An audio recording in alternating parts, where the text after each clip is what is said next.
Shalom à toutes et à tous. Je suis très heureuse de vous retrouver à cette émission, l'émission Dis-moi Pasteur, l'émission de tous les mercredis.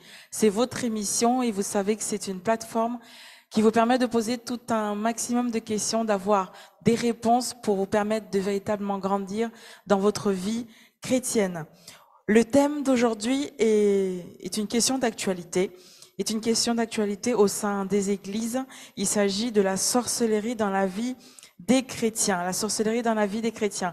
On peut se poser plusieurs questions. Comment être délivré de la sorcellerie? Est-ce qu'un chrétien peut-il aussi être sorcier? Bref, plusieurs questions auxquelles notre pasteur va devoir répondre ce soir. Shalom, pasteur. Shalom Laure et shalom chers internautes. Merci encore une fois de répondre présent et de nous éclairer sur toutes ces questions. Alors, pouvez-vous nous dire qu'est-ce que la sorcellerie concrètement? Ok, encore une fois, merci pour l'invitation. C'est une question très importante. Comment je peux résumer, sans tomber dans une explication philosophique? En fait, la sorcellerie, c'est l'ensemble des pratiques, de pouvoirs qu'une personne détient et utilise pour faire du mal à d'autres personnes. Donc cette personne va utiliser des moyens occultes et des moyens surnaturels. Donc c'est un pouvoir spirituel qu'une personne détient, qu'il a développé ou qu'on lui a transmis, et l'utilise pour nuire à autrui. Donc et ce pouvoir, comme je l'ai dit tout à l'heure, il le détient par initiation.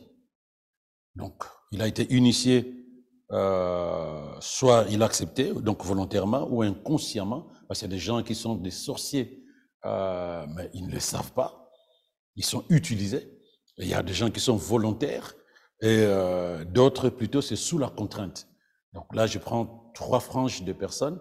Un enfant de 3-4 ans n'a pas de volonté pour dire je vais être sorcier. Mais cette personne est utilisée malgré elle, à cause de son enfance, parce qu'il n'y a pas encore une volonté réelle.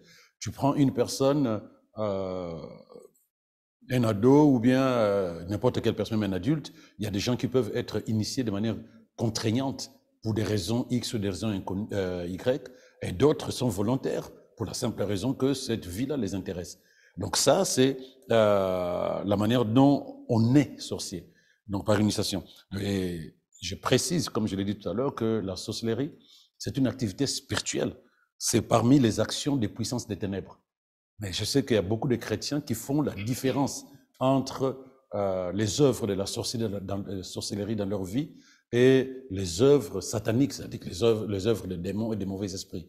Il n'y a pas de différence. En tout cas, spirituellement, il n'y a pas de différence parce que le sorcier exploite ou utilise la puissance du monde des ténèbres. Dans la vie de ceux qui ne sont pas en Christ, ça a de l'impact, évidemment, mais on en parlera, je suppose. De cela où, donc, comme je l'ai dit, je profite que le sorcier peut faire mal à quelqu'un qui n'est pas forcément membre de sa famille biologique. Pour la simple raison qu'aujourd'hui, la plupart des gens qui te parlent de sorcellerie dans les églises, on voit l'oncle, le père, la tante, la sœur, tout ce que tu veux. Rarement, ils pensent que quelqu'un du dehors peut leur faire du mal. Oui, il peut leur faire du mal, pour la simple raison que on est dans une guerre spirituelle. Il y a le monde de ténèbres et le monde de Dieu, le monde des lumières. Donc, quelqu'un qui n'est pas de ta famille est à même de pouvoir nuire à ta vie parce que simplement, il est à même de pouvoir se connecter dans le monde des ténèbres et te faire du mal. Le sorcier n'opère pas autrement qu'en exploitant, en utilisant ou en se laissant utiliser par le monde des ténèbres, les esprits mauvais. Il ne peut pas, aucun homme ne peut avoir ce pouvoir-là par exemple, de quitter l'Afrique pour venir en Europe et faire du mal à quelqu'un, si cette personne n'est pas connectée dans le monde spirituel, dans le monde des ténèbres, puisque ce qu'il fait, ce sont des œuvres des ténèbres. Donc, la manière d'opérer est la même à peu près que nous avons, nous, en tant que chrétiens, c'est-à-dire qu'on sait qu'on est connecté au Saint-Esprit de Dieu et nous sommes capables, en tout cas pour ceux qui se développent dans la connaissance et dans la communion avec le Saint-Esprit, nous sommes capables de faire et de vivre des choses surnaturelles grâce à l'Esprit de Dieu. Nous sommes capables de prier pour quelqu'un qui a 10 000 kilomètres et cette personne est guérie. Nous sommes capables de penser très fortement à une personne qui n'est pas là et cette personne nous appelle le lendemain. Parce que nous avons, nous les êtres humains, la capacité de pouvoir utiliser la force de l'esprit pour pouvoir agir dans la vie de quelqu'un. Mais or, nous, chrétiens, nous agissons dans la vie des autres par le Saint-Esprit pour la gloire de Dieu et pour le bonheur de ces gens-là. Eux, par contre, c'est l'inverse. Ils vont exploiter les pouvoirs qui sont dans le monde des ténèbres pour s'imposer dans la vie des autres et pour leur faire du mal. Donc, la méchanceté, la jalousie est la base de l'activité d'un sorcier dans la vie de quelqu'un. D'accord. Comment un sorcier opère-t-il? Il opère par ce que nous connaissons, la parole. Il fait des incantations. C'est des incantations, c'est des paroles qu'on lâche pour jeter une malédiction sur quelqu'un. Ils ont développé une puissance des pensées et des paroles qu'il est chez lui là-bas. Il est capable de venir ici, jusqu'ici, sans visa, comme j'aime le dire, sans visa. Il fait du mal à quelqu'un, il rentre chez lui, peinard. Nous sommes capables, mieux encore que eux. Donc, ils font des incantations et ils font des rituels. Ils font des rituels, ils font des incantations. Les rituels, c'est plusieurs pratiques de symboles et des paroles au travers de ça. Moi, je connais par exemple la sorcellerie vaudou, où la personne dessine ou la personne construit une petite statuette qui représente une autre personne. Mais cette statuette n'a rien à voir en termes de visage. Ah non, quand on te donne la statuette, tu ne sauras même pas c'est qui. Mais lui, il sait, dans le monde spirituel, qui représente physiquement cette statuette. Donc, chaque fois qu'il a envie de faire du mal, il tape la statuette qu'il a fabriquée et la personne physique a mal. Mais comment il le fait? Mais au travers les incantations, au travers la puissance de ses pensées et des rituels les rituels, c'est la statuette qu'il a construite, qu'il a mis en place, pardon, et les incantations et la puissance de ses pensées fait le reste.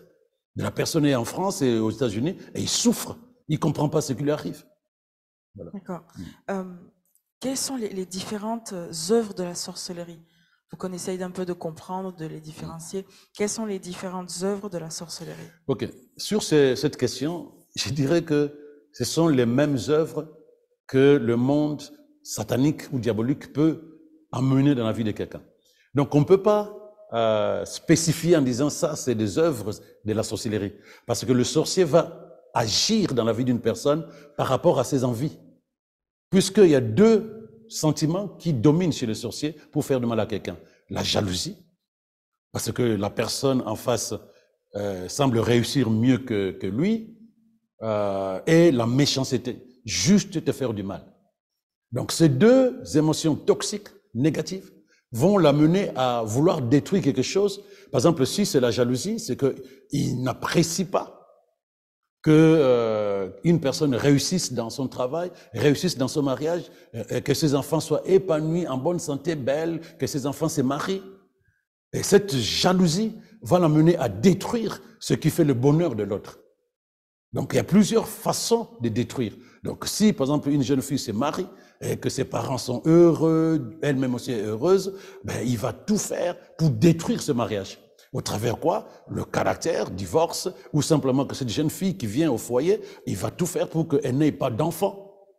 Et ainsi de suite. Donc il y a plusieurs manières d'agir du sorcier ou de la sorcière par rapport à ses envies ou par rapport à sa méchanceté ou à sa jalousie. Donc on ne peut pas spécifier en tant que tel. Mais quoi qu'il en soit, ce n'est pas pour le bonheur de la personne contre qui il a jeté la malédiction, si tu veux. D'accord. Alors, on peut observer en fait une sorte de, j'allais dire, de phénomène, mais d'habitude en fait. Dans les sociétés africaines, on peut observer une sorte de peur, une crainte véritable en fait de la sorcellerie. Pourquoi il y a cette crainte? Mais simplement parce que malgré l'importation du christianisme, on en parlera, je suppose, les sociétés africaines, qu'elles soient dans les Caraïbes, aux États-Unis ou partout où il y a l'homme afro, ils sont restés dedans. Ils sont restés dans cette culture, dans cette influence du monde occulte de la sorcellerie. Ce qui fait que malgré le fait que, malgré le fait, pardon, que les gens soient dans les églises, leur mentalité n'a pas changé. Ils sont restés scotchés dans cette influence, dans cette culture de leur société qui n'a pas changé du tout. Voilà. Pourquoi? Parce que dans les autres sociétés, il y a eu quand même une influence d'autres systèmes de pensée. Par exemple, en Occident, ou spécifiquement en France, on parle de siècles de lumière. Siècle de lumière qui a mené le déni du monde occulte. Ça a mené le déni ou la banalisation du monde des esprits. Pourquoi? Parce qu'ils ont découvert l'électricité. Ils se sont dit, ben, on a évolué. Ces choses-là, ça devient de la superstition. Ce n'est plus quelque chose de vrai. Et pourtant, ici en France, on a brûlé des gens. Il y a eu la chasse à la sorcière ou aux sorcières. Donc, il y a eu ces moments où, ici, vers le 16e ou 17e siècle, il y a eu des gens qui ont été brûlés parce qu'ils ont été taxés pour des sorciers. C'est ça, mais justement, pourquoi on parle plus en fait de sorcellerie en Afrique qu'en Occident? Pour la simple raison, comme je disais, ici, il y a eu progressivement un changement de mentalité basé sur le catholicisme, donc la religion. Eux, ils sont venus, ils ont dit simplement que un homme, et c'est pourquoi j'ai parlé du catholicisme, ne peut pas avoir de pouvoir surnaturel. Et quand tu regardes l'évolution des religions, le catholicisme a du mal à accepter cela. J'en parle à haute voix parce que c'est la vérité. Dans le catholicisme, on te parlera d'un prêtre qui est exorciste. Tout le monde ne peut pas le faire. Donc lui, il a des pouvoirs surnaturels pour chasser les démons. On peut pas, ils acceptent pas qu'un homme détienne un pouvoir au-dessus du naturel. Et c'est ça qui a fait que progressivement, cette mentalité commençait. En fait, ce n'est pas que ça enlevait dans le monde spirituel les sorciers occidentaux. Non. Ils ont développé une mentalité pour amener le déni du monde spirituel, le déni des esprits dans le cœur de beaucoup de personnes. Ensuite, comme je disais, est venu le siècle de lumière, comme c'est appelé ici. C'est le siècle où, jusqu'à le temps de la Révolution française, le siècle où les gens, on leur fait comprendre que Dieu, s'il existe, qu'il nous laisse tranquille. Tu peux vivre sans Dieu, le monde spirituel n'existait pas, nous sommes évolués, nous sommes devenus modernes, et toutes les personnes qui sont nées après ce siècle de lumière, après la Révolution française, ils ont totalement occulté, renié le monde spirituel, et ils ont vécu de ça jusqu'à ce qu'aujourd'hui, dans les églises, ceux qui sont nés en Occident ont du mal à comprendre pourquoi les Africains ou ceux qui ont des cultures africaines sont scotchés sur le monde des sorciers.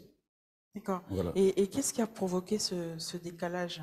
Le décalage a été provoqué pour la simple raison que dans les pays que l'Européen a colonisé, le continent africain, asiatique ou le continent d'Amérique, dans tous ces continents où l'Européen est parti pour apporter la civilisation, il y a eu quelque chose. Il y a eu aussi la religion qui accompagnait les colons. De la politique était accompagnée par la religion. Parce que c'était plus facile d'amadouer les gens avec la religion. Sauf que la christianisation a précédé le christianisme. Je vais m'expliquer.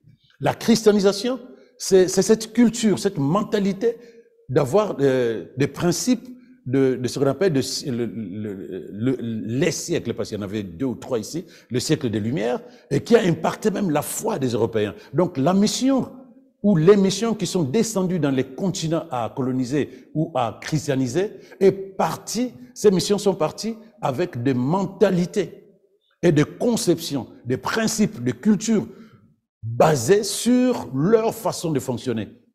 Mais quand ils sont arrivés de l'autre côté, qu'est-ce qu'ils faisaient? Je connais une histoire, par exemple, où ils arrivent, l'Africain, par exemple, avait sa manière de croire, avait ses rites, avait ses fétiches, tout ce que tu veux. Et la première chose qu'il demandait, ôtez ça, acceptez ce que nous vous amenons. Vous êtes maintenant libérés de ça, mais sans forcément amener les gens qui avaient déjà des convictions du surnaturel, de leur dire, là, dans ce que nous vous amenons là, il y a du surnaturel. Parce qu'eux-mêmes ne croyaient pas à ça. Donc l'Africain s'est dit, c'est pas normal, parce que moi je suis convaincu qu'il y a autre chose que moi et mon frère dans le monde. Il y a le monde surnaturel. Avant que l'homme blanc en arrive, moi, je croyais et je voyais les effets. Sauf que là, il m'amène sa façon de vivre, sa religion, mais je ne vois pas comment je peux me connecter au monde invisible. Donc, qu'est-ce qu'il fait? Il repart. Il repart dans son environnement. Il va à l'église des Blancs, mais le soir, il rentre dans ce monde des ténèbres, ou dans ce monde occulte, parce que il y a quelque chose qui lui manquait. Et aujourd'hui, ça existe encore dans les églises. Il y a des gens qui sont dans les églises, mais qui continuent à aller demander conseil aux féticheurs, aux grands maîtres. Il est dans l'église, il sert, il est bien, mais quand il sort de là, il repart parce qu'il n'est pas convaincu, parce que la religion telle que ça a été apporté, même jusqu'à aujourd'hui, c'était une manière de vivre humaniste et non pas une connexion avec le monde spirituel de Dieu. Donc voilà comment, progressivement, l'Africain est resté seul dans ce monde de croyances occultes et de croyances du monde des esprits. Et l'Européen s'est dit, moi, je fonctionne en disant, je suis moderne, j'ai des voitures, je fabrique des avions, le monde spirituel ne m'impacte plus. Le décalage est venu de là. D'accord. Merci, hein, pasteur, pour ces éléments de réponse. Oui.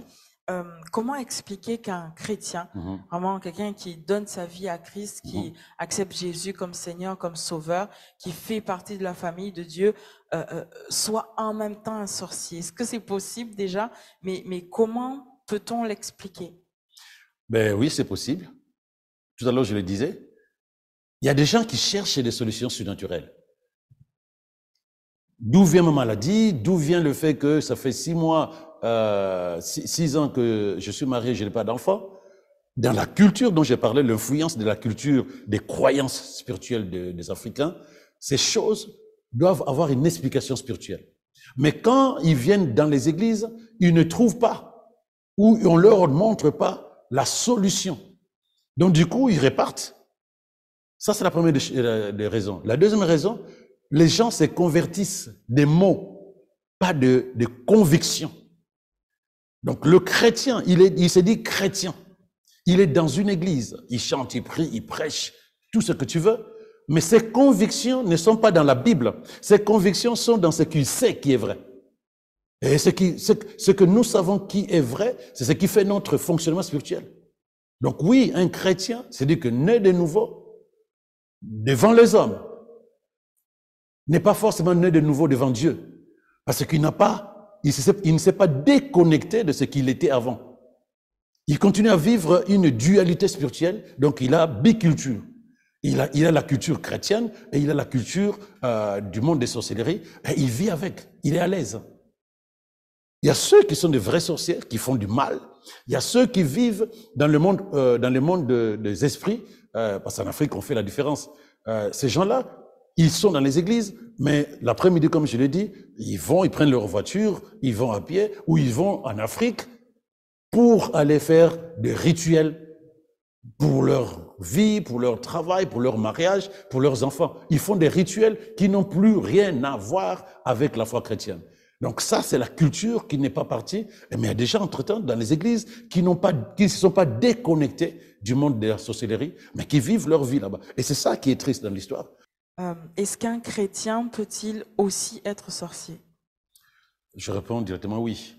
Parce que c'est qui le chrétien? Le chrétien, c'est la personne qui est censée donner sa vie, qui est censée avoir donné sa vie à Jésus, qui a renoncé à tout ce qu'il avait comme pratique ancienne et qui a décidé de marcher en nouveauté de vie à la lumière de la parole de Dieu. Et qui se laisse accompagner, guider, qui se soumet au Saint-Esprit, là où il était soumis aux esprits mauvais. Donc ça, c'est le chrétien.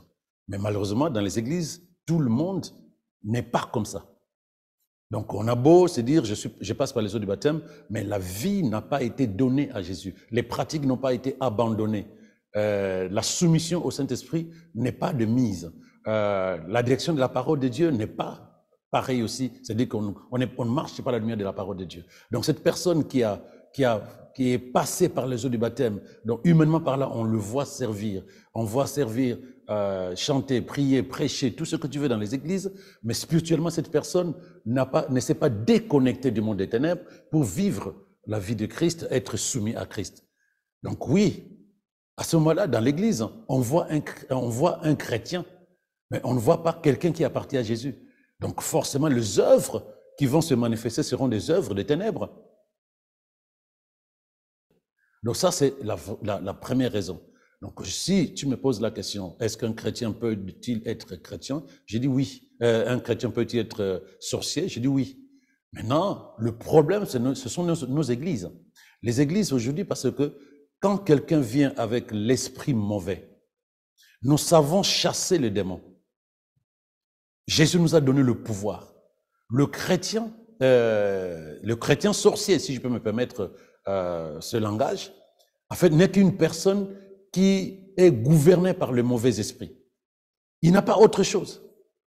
Donc, on peut chasser ce mauvais esprit.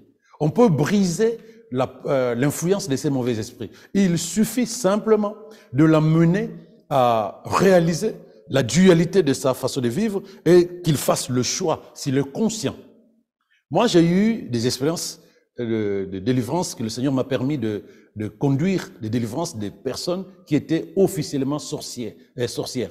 Un enfant de 5 ans, une jeune fille de 13 ans et une dame de 37 ans. J'ai eu ces expériences. Et ces personnes ont été libérées de la sorcellerie, Jésus les a libérées. Mais un enfant, comme je l'ai dit au départ, un enfant fait ce qu'on lui demande de faire. Mais quand tu lui expliques avec des mots d'enfant, l'enfant fait le choix. Un jeune adulte, qu'il soit sorcier ou par contrainte ou par volonté, est capable aussi de discerner. Pareil pour un adulte. Donc, il y a un temps où nous expliquons ce qui se passe. On ne peut pas chasser un démon et qu'on soit incapable de délivrer quelqu'un de la sorcellerie. J'ai connu des églises, on m'a amené un jeune homme qu'on avait chassé dans plusieurs églises. Des personnes qui étaient autour de moi m'ont amené ce jeune homme pour me dire, voilà, on l'a chassé de telle église, on lui a demandé, puisqu'il est sorcier, le pasteur de cette église leur dit, dis-moi qui sont sorciers dans mon église. Et je te laisserai dormir là où tu dors souvent, à côté de mon église. Mais ce n'est pas ce que Jésus nous demande. C'est pas ce que Jésus nous demande. Donc, nous avons le pouvoir sur toute puissance de l'ennemi. Donc, il nous faut obligatoirement que nous le sachions et non pas que lorsque la personne est découverte sorcière, ben, soit on la chasse de l'église, soit on lui dit oui, mais on comprend, on peut pas te délivrer parce que tu peux pas, parce que tu n'as pas accepté ou que tu es un sorcier inconscient. Mais quel que soit, le pouvoir est le même, c'est le pouvoir du diable. Et nous avons le pouvoir sur Satan. Nous avons le pouvoir sur Satan, quel que soit. Donc un chrétien de l'église peut vivre la sorcellerie, peut continuer à être sorcière, cette personne peut continuer à être sorcière, mais nous avons le pouvoir au-dessus du pouvoir qui domine cette personne. Voilà ce que je voulais dire là-dessus. D'accord. Est-ce qu'on peut être sorcier inconscient? Est-ce que c'est possible que quelqu'un pratique la sorcellerie d'une manière ou d'une autre, mais le fasse de manière inconsciente? Oui. Je parlais d'un enfant, par exemple. Un enfant, on l'utilise par celui qui a l'autorité sur lui. Et un enfant fait ce qu'on lui demande. Donc un adulte, non. Un adulte, si. Un adulte, de quelle manière? Lorsque sa vie n'est pas donnée à Jésus. Lorsqu'on n'a pas totalement donné sa vie à Christ, on est capable de continuer à être utilisé par l'ennemi. Il n'y a pas intérêt neutre que je suis soit à Satan, soit à un no man's land au milieu, soit à Dieu. Si je ne suis pas Dieu, Satan peut m'utiliser comme il veut. De la même manière aussi, celui qui est malmené par la sorcellerie, dans les églises, on trouvera des personnes libérées par Jésus, mais qui sont en train de vivre une vie malmenée par la sorcellerie. Pourquoi? Parce que leur vie n'appartient pas à Jésus. Ne croyez pas que, il faut que je dise ça aux internautes, ne pensez pas que le diable est supérieur à Jésus. Non. Non, pas du tout. Mais lorsque nous faisons les choses de manière banalisée, c'est-à-dire que nous ne prenons pas en compte ce que dit la parole de Dieu, que le diable est sous nos pieds, mais que nous vivons hors de Christ, que notre vie est cachée en Jésus, il n'est que normal que le diable continue à sévir dans la vie de beaucoup de personnes qui vont à l'église, parce que nous ne sommes pas totalement à Christ. Et pareil aussi pour n'importe quel chrétien, s'il a vécu des choses dans sa jeunesse ou dans sa vie ancienne et qu'on l'a utilisé pendant longtemps, s'il n'a pas totalement donné sa vie à Christ, il est capable de continuer à être sorcière Mais de manière inconsciente, parce qu'en fait, on utilise son véhicule, si tu veux. On utilise son véhicule, c'est comme si toi, tu travailles toute la journée, tu vas dormir, tu veux rendre la voiture, et dès que tu rends la voiture, quelqu'un d'autre vient chercher la voiture, va faire le taxi toute la nuit, et il vient déposer la voiture à 5 heures du matin, ni vu ni connu. Donc tu es un instrument pour faire du mal dans la vie d'une personne. C'est possible. Le monde spirituel, c'est comme ça que ça fonctionne. C'est comme ça que ça fonctionne. Il faut vraiment que nous soyons à Christ pour que que le monde de ténèbres ou le monde de sorcellerie ne nous domine pas, ne nous malmène pas, ou simplement ne nous utilise pas. Donc voilà, on peut être inconscient, effectivement, oui. D'accord. Est-ce qu'il existe une différence entre malédiction due aux esprits mauvais et celle envoyée contre quelqu'un par un sorcier? De manière officielle, non. La seule différence, c'est que les démons, ils sont méchants, ils veulent juste détruire ce que Dieu a créé. Donc si ta vie n'est pas cachée en Christ, tu peux arriver à subir la méchanceté du monde des ténèbres. Le sorcier, c'est un être humain qui exploite le monde des ténèbres pour faire du mal par jalousie, par méchanceté. Donc la légère différence est celle-là. Mais lorsque on regarde la malédiction due à la sorcellerie et la malédiction due aux esprits sataniques, ce sont les mêmes effets ou les mêmes conséquences. Ce sont les mêmes effets, les mêmes conséquences et le même remède, le nom de Jésus, la parole de Dieu, le Saint-Esprit, le sang de Jésus. Donc nous sommes dans une guerre spirituelle. On ne doit pas, je le répète, on ne doit pas faire la différence entre la sorcellerie et les attaques des esprits mauvais. Parce que le sorcier de lui-même ne peut rien si ce n'est que par le pouvoir du monde des ténèbres. Donc, si nous dominons le monde des ténèbres, nous dominons la sorcellerie. Il n'y a aucune différence entre les deux. D'accord. Pasteur, la Bible parle des armes spirituelles dans Éphésiens 6. Mhm. Et là, comme ça, une question, est-ce que ces armes-là, ces armes spirituelles-là, protègent-elles de la sorcellerie? Oui, comme je venais de dire tout à l'heure, parce que la sorcellerie, ce n'est qu'une pratique du monde des ténèbres.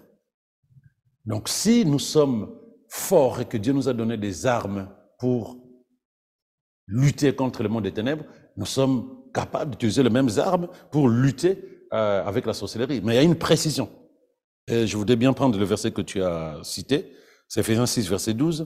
Ils disent, car ce n'est pas seulement de notre combat à nous qu'il s'agit. Nous n'avons pas à lutter uniquement contre notre nature terrestre, ni contre des simples ennemis mortels. Donc il dit que même la sorcellerie, il ne faut pas regarder le sorcier, parce qu'on a brûlé des gens. En Afrique, même ici en Europe, on a brûlé des gens sous couvercle de sorciers. Mais on ne se bat pas contre des êtres humains. C'est bien précis, non. Mais on se bat nous luttons contre les puissances occultes, contre une organisation spirituelle satanique, contre les dictateurs invisibles qui, dans les ténèbres, veulent contrôler et régir notre monde, contre la légion des esprits démoniaques dans les sphères surnaturelles, véritable agent secret, véritable agent du quartier général du mal. Cela signifie quoi? Cela signifie simplement que lorsque le sorcier, en contact avec le monde des ténèbres, fera la même chose qu'un esprit démoniaque dans la vie d'une personne. Parce que le sorcier, c'est un être humain fragile de tout le monde. La plupart du temps, tu verras, c'est un monsieur, une dame, fragile physiquement. Il se promène la journée, il te dit, ah tiens, mais j'ai compassion. Mais la nuit, il est puissant, parce que ce n'est plus lui qui vit. C'est le démon qui vit en lui. De la même manière qu'avec nous aussi, la même chose. Ce n'est pas nous qui vivons, c'est le Saint-Esprit, Christ qui vit au-dedans de nous. Donc, si nous le savons, ces armes peuvent nous protéger. Je dis protéger. Parce qu'il y a un terme qui est utilisé dans les églises où la culture de la sorcellerie a le vent en poupe, c'est le combat spirituel. En vérité, c'est Christ qui a combattu pour nous. Nous, on lutte, on se défend. On ne peut pas juste se lever le matin, un vendredi, un mercredi, un dimanche, on va attaquer les démons. Non, il dit prier sans cesse. Donc nous devons demeurer de manière permanente en communion avec le Saint-Esprit et prier de manière persévérante, car l'efficacité de ces armes dépend d'une intercession qui ne se relâche point. Donc, quel que soit ce que tu vas dire, j'ai les armes du Saint-Esprit, il faut déjà que tu saches de quoi il s'agit. Casque du salut, l'épée de l'esprit, bouclier de la foi. Mais quand tu sais tout ça, ça tourne autour de ta soumission à la parole et à Christ. Il dit prière persévérante, car l'efficacité de toutes ces armes ne peut pas être évidente si tu n'interviens, si tu n'es pas lié, si tu ne te relâches, si tu te relâches de manière, comment je peux dire, si tu te relâches dans la prière. C'est très important. Donc tant qu'on ne garde pas ça en esprit, on peut crier toute la nuit. On risque d'être comme les disciples de Baal, les apôtres, les prophètes de Baal. On crie, on voit rien. Voilà pourquoi on n'a jamais cessé dans les églises de parler sorcellerie, de détruire les œuvres de la sorcellerie et de Satan, mais rien ne change dans la vie de beaucoup de personnes. Et on change de pasteur, on va voir un prophète, pour la simple raison, on se dit, ça marche pas. Mais c'est essentiel. Demeure dans la parole de Dieu, demeure attaché à la vérité de Dieu et continue à rester en communion avec le Saint-Esprit. Ce n'est que comme ça que tu ne seras pas malmené par le démon, ni par les sorciers. Et ce n'est que comme ça aussi que quelqu'un qui était sorcier ne deviendra plus sorcier. Pour la simple raison que sa vie est cachée de renouveau en Christ. Moi, j'ai eu une expérience où j'ai amené une jeune fille à être libérée par Jésus de la sorcellerie, de manière officielle. Mais cette personne, juste les mois qui ont suivi, ou les jours qui ont suivi, était attaquée par les personnes qui l'utilisaient. Elle était attaquée. Sa mère m'a appelé en disant, non, mais maintenant c'est elle qui souffre. La nuit, on la lâche pas. Elle est venue chez moi. Elle est venue chez moi, je dis, mais maintenant qu'ils viennent chez moi. Elle est restée chez moi près de 3 mois. Mais elle a pu se développer parce que lorsque tu lâches, tu deviens aussi la cible. Mais tant que tu ne demeures pas dans le Seigneur, tu risques de subir ce que tu faisais subir à l'autre. Là, je parle de ceux qui veulent vraiment lâcher totalement et vivre la vie de Christ. Maintenant, pour être loin des attaques des sorciers, il faut demeurer en Christ, si tu veux, dans sa parole et garder de manière permanente la prière. Il n'y a pas de combat. Il y a une lutte de défense, mais surtout une position. La victoire contre la sorcellerie, c'est une position en Christ. Il faut que tu gardes ça. C'est une position en Christ. D'accord. Alors, on observe au niveau des sociétés africaines une sorte de peur en fait qui est générée par la sorcellerie. Pourquoi au sein des sociétés africaines il y a cette sorte de peur là? Ok, mais parce qu'ils ils sont la culture afro, que ce soit américaine, Caraïbes ou Afrique continentale, la culture de l'homme africain est une culture qui est baignée dans la tradition de sorcellerie. C'est une longue histoire en fait. Par rapport aux Occidentaux, aux Asiatiques, l'Africain vit de ça. Il connaît le méfait et la violence de la sorcellerie. Donc, lorsqu'on parle de sorcellerie, même quand il est né de nouveau, ce n'est pas « non, je suis né de nouveau ». Non, c'est la peur parce que on a entendu tellement d'histoires concernant les personnes qui ont été impactées par la sorcellerie. Dans toutes les familles, chacun peut témoigner qu'il y a un sorcier ou une sorcière dans la famille. Donc, mais moi, je voudrais dire aux chrétiens que la sorcellerie est spirituelle. La sorcellerie est spirituelle. Ne te dis pas que seuls les membres de ta famille peuvent te faire du mal par la sorcellerie. C'est une erreur. J'ignore comment c'est arrivé, mais quelqu'un du dehors est capable de t'impacter négativement au travers les forces, le pouvoir dont j'ai parlé tout à l'heure concernant la sorcellerie, parce que c'est spirituel.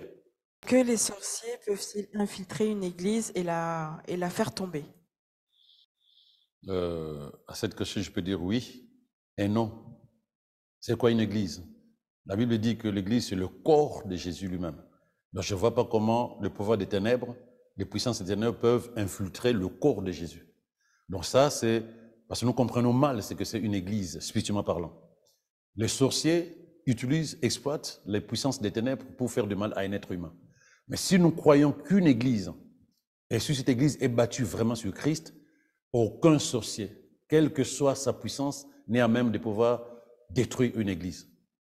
Mais oui, dans quel sens? Si plusieurs personnes se mettent ensemble et disent que nous sommes une église, alors que leur église et leur vie n'appartiennent pas à Jésus, N'importe qui peut les détruire. Alors pourquoi le sorcier va-t-il détruire une église qui n'est pas à Christ? Ça n'a pas de sens. Parce qu'il sait que ces gens-là travaillent pour lui. Donc une église qui n'est pas à Christ, un homme qui n'est pas à Christ, le diable n'a pas forcément besoin de lui, à condition qu'il ait besoin de lui pour qu'il fasse du mal à d'autres personnes. Mais si l'église est vraiment consacrée à Christ, rien que la présence du Saint-Esprit dans cette église, les esprits mauvais qui sont dans les sorciers auront du mal à rentrer dans l'église. Ça, c'est un élément capital qu'il faut prendre en compte.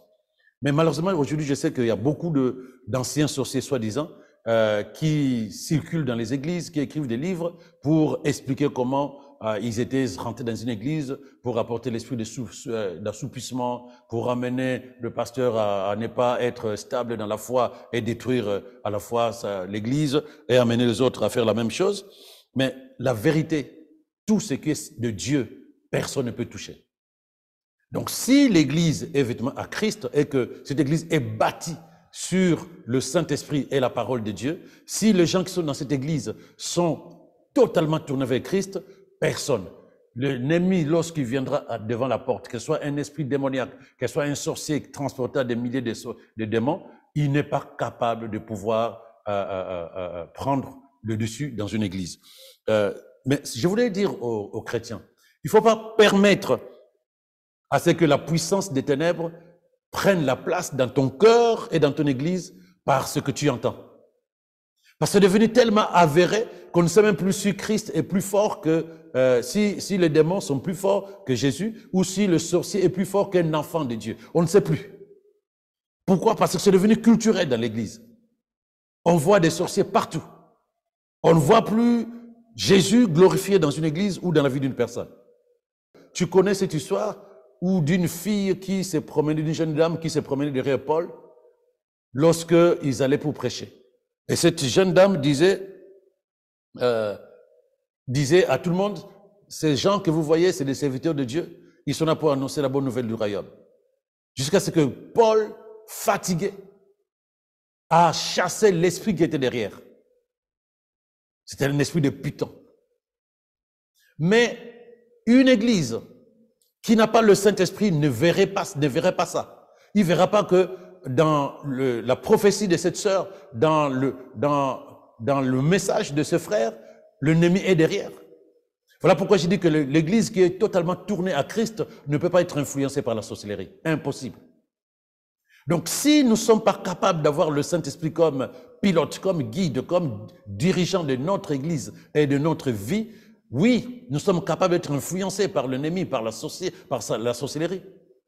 Mais tant que l'église, tant que les gens qui sont dans cette église marchent à la lumière de la parole de Dieu, sont soumis à la parole de Dieu et laissent à l'Esprit de Dieu la direction de leur église, de leur vie, aucun sorcier n'est à même de pouvoir influencer leur fonctionnement. Donc c'est ce que je voulais dire par rapport à ça. D'accord. Pasteur, la Bible dit dans Exode, chapitre 22, verset 18, tu ne laisseras point vivre la magicienne. Oui. Alors là, j'ai envie de penser à toutes ces personnes-là qui en priant, disent maintenant je tue, j'abats tel ou tel sorcier. Est-ce que ça veut dire tout simplement que nous devons tuer les sorciers? Est-ce que par ce verset, nous avons l'autorisation, une sorte d'autorisation en fait de Dieu finalement, de tuer les sorciers, ou sinon nous demandons à Dieu de le faire pour nous comme David a pu dire? Bon, c'est très triste. Je sais que ça existe.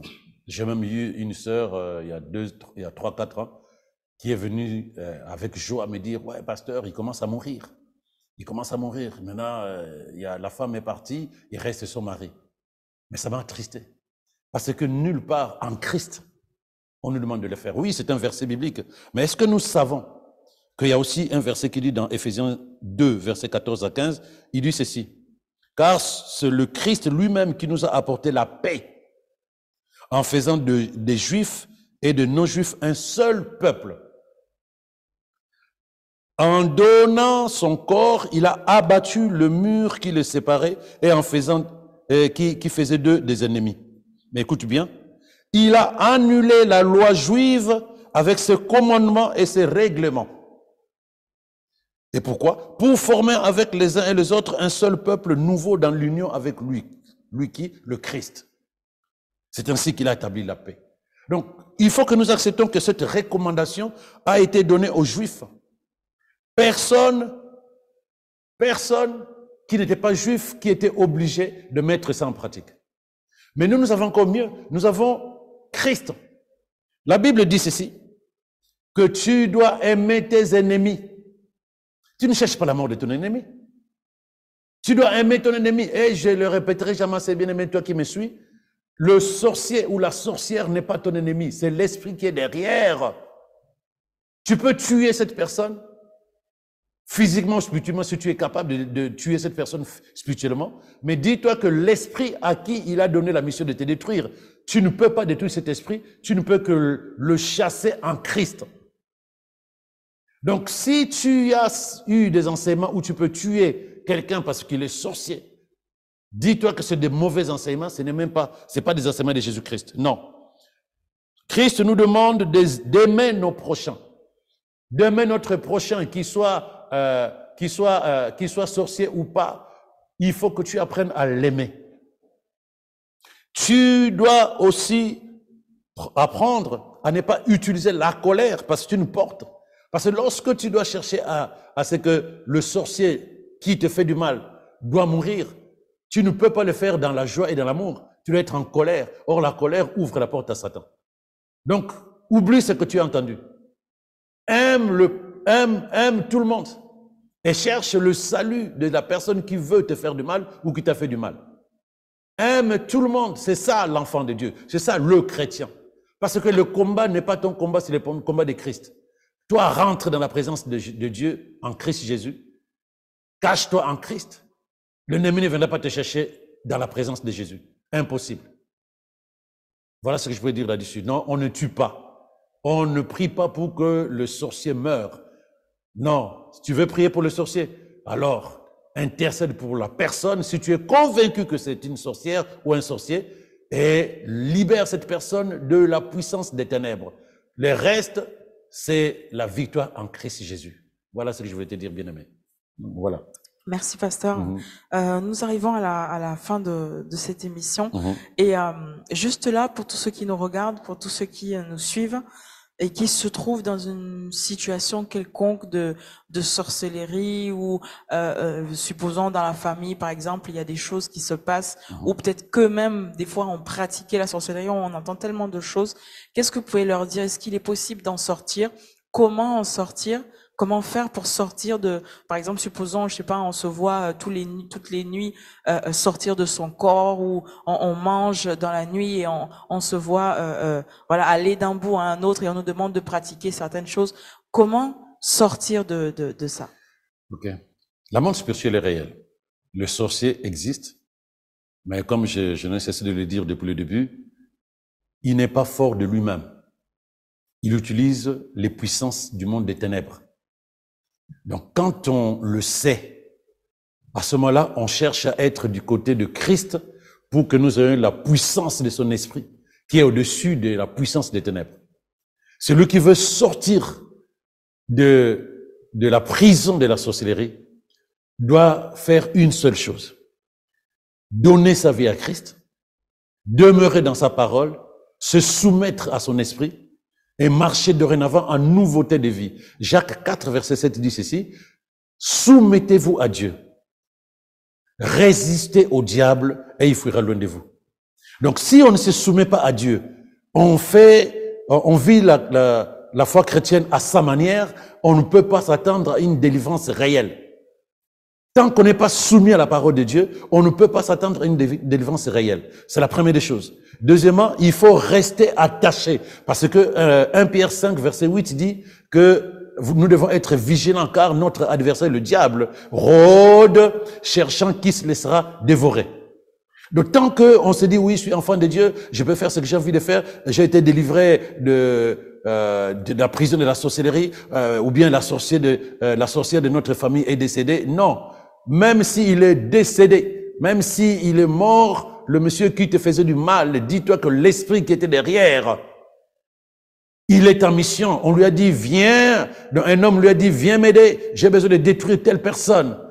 Et même si son corps n'est plus là, l'esprit qu'il a utilisé pour chercher à te faire du mal, si cet esprit n'a pas accompli sa mission, il ne va pas te lâcher.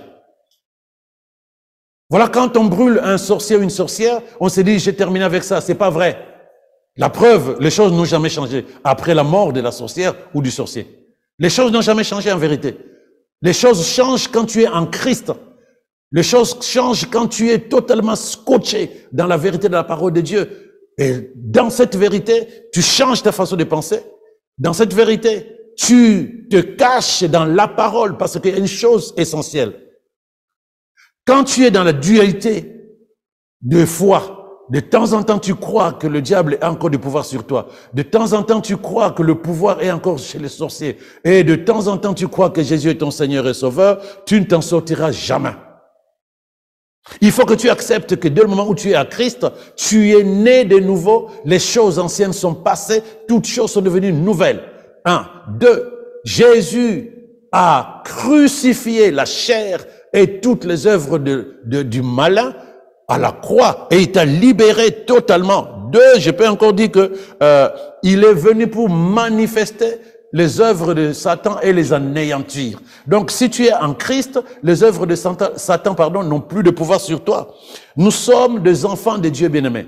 Nous sommes des enfants de Dieu. C'est lui qui a créé Lucifer, qui est devenu Satan. Donc, Lucifer ne peut pas être au-dessus de son créateur. Or, toi, tu es enfant de Dieu, né de Dieu. Tu ne peux pas continuer à croire que le diable que Jésus a détruit, dont Jésus a détruit le pouvoir, a encore le pouvoir sur toi. Si tu crois, tu lui donnes le pouvoir sur ta vie. Si tu crois que le sorcier a encore de l'impact sur ta vie, quel qu'il soit dans ton église ou pas, qu'il soit dans ta famille ou pas, dis-toi que si tu continues à penser comme ça, tu donnes de la force au monde spirituel. Tu donnes de la force au monde spirituel. La Bible dit dans 1 Jean 4, 1 Jean 5, verset 4, que nous triomphons du pouvoir diabolique du monde par notre foi en Jésus. Sur quoi est fondée ta foi? Crois-tu que tu as le pouvoir sur le monde des ténèbres? Luc 10, 19 nous dit que nous avons le pouvoir Jésus nous a donné le pouvoir de marcher sur les scorpions, sur le serpent et sur tout pouvoir du monde des ténèbres, entre autres la sorcellerie. Et il ajoute que rien ne peut nous faire du mal. Mais si nous croyons que Jésus est notre Seigneur, notre Sauveur, qui nous a délivrés, libérés, mais que nous continuons à donner le pouvoir à Satan, nous continuons à donner le pouvoir aux sorciers au travers de notre manière de croire, nous ne serons jamais vainqueurs. Parce que la Bible est précise. Il dit, car la nature divine qui nous a été communiquée par la nouvelle naissance triomphe du monde. Et la puissance victorieuse par laquelle nous triomphons du monde, c'est notre foi. Où est ta foi? Sur quoi tu mises ta foi? Crois-tu que tu es sauvé des puissances des ténèbres? Oui, alors accepte. Et quand ils viendront dire, allez vous faire voir, car je suis en Christ, celui qui est à moi est plus fort que celui dans ce monde. Avec Dieu, je veux faire plus que ce que vous voulez que je ne fasse pas. Ma vie a été restaurée. Tu ne voulais pas que je me marie, je suis marié. Tu ne voulais pas que j'ai des enfants, j'ai des enfants. Même si tu n'en as pas encore, tu dis, je suis porteuse de vie, je suis mère d'une multitude. Tu ne voulais pas que je travaille, je suis source de bénédiction pour tout mon entourage. Bref, tu dis l'inverse de ce que l'ennemi, la sorcière ou le sorcier, le monde des ténèbres ne voulait pas de toi. Parle à la lumière de la parole de Dieu, parce que la vérité, ce n'est pas ce que tu entends, mais c'est que tu crois. Mais si tu continues à croire que les sorciers ont un pouvoir sur toi, ils auront un pouvoir sur toi. Ils auront un pouvoir sur toi. Tu as reçu le pouvoir, comme je l'ai dit, et ta vie est cachée en Jésus. Et puis, la dernière chose, je l'ai dit tout à l'heure, demeure dans la parole de Dieu.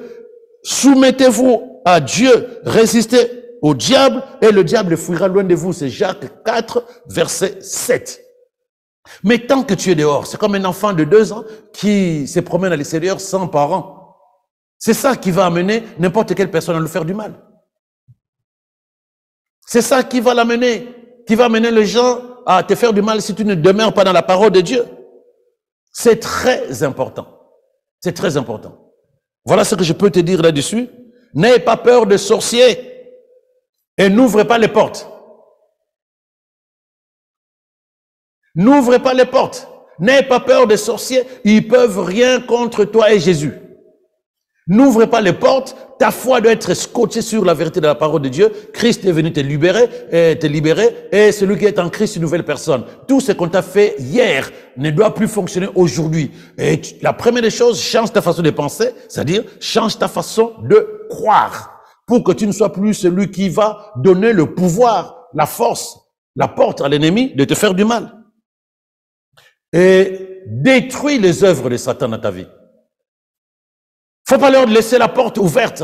Souviens-toi de ce verset d'Éphésiens qui dit que ne te mets pas en colère, sinon que la colère ne se couche pas sur toi, sinon tu vas ouvrir la porte à l'ennemi. Donc je dis, ne laisse pas l'ennemi prendre le dessus sur toi. N'ouvre pas des portes, il faut détruire les portes. Et ces portes sont dans ta manière de penser, la foi, ta manière de penser, dans ton caractère, la rébellion, l'insoumission, parce qu'il y a un verset j'ai bien envie de lire ça, il y a un verset de la Bible qui dit ceci, dans 1 Samuel 15, Dieu dit ceci, verset 22, l'Éternel trouve-t-il du plaisir dans l'holocauste et le sacrifice, comme dans l'obéissance à la voix de l'Éternel? Voici, l'obéissance vaut mieux que le sacrifice. Donc, bien aimé, l'obéissance à la parole de Dieu vaut mieux que les sacrifices, et l'observation de sa parole vaut mieux que la graisse des béliers. C'est-à-dire que les sacrifices où tu vas offrir un agneau ou un bœuf. Et il ajoute, écoute bien, bien aimé, car la désobéissance est aussi coupable que la divination. C'est-à-dire, la désobéissance à la parole, c'est la même chose que la sorcellerie. Il dit, la résistance ne l'est pas moins que l'idolâtrie. Donc, lorsque tu es résistant à la parole de Dieu, lorsque tu es rebelle à la parole de Dieu, tu ne peux pas revendiquer une sécurité, une protection de Dieu lorsque l'ennemi t'attaque. Donc, je reprends sur deux éléments essentiels. N'aie pas peur, ferme les portes, détruis les œuvres, sois soumis à la parole de Dieu. Et cale ta foi sur ce que Christ a fait pour toi. Et ce que Christ a fait pour toi, c'est-à-dire enfant de Dieu, et ce que Christ a accompli à la croix, te concernant vis-à-vis du monde des ténèbres. Donc quand tu as tous ces éléments-là, tu es capable de dire, le diable peut venir, il peut rien me faire. Tu es capable de dire, peur, de l'ennemi. Je n'ai plus peur de l'ennemi. Voilà. Merci, pasteur. Merci infiniment de nous avoir éclairé, en tout cas, sur ce thème qui est vraiment très, très, très intéressant. Nous vous remercions de nous avoir suivis et surtout n'hésitez surtout pas. Vous avez le numéro qui s'affiche en bas de votre écran. Envoyez-nous toutes vos questions, toutes vos interrogations et nous ferons véritablement un plaisir. Ce sera un plaisir pour nous d'y répondre. Passez une excellente soirée. Shalom.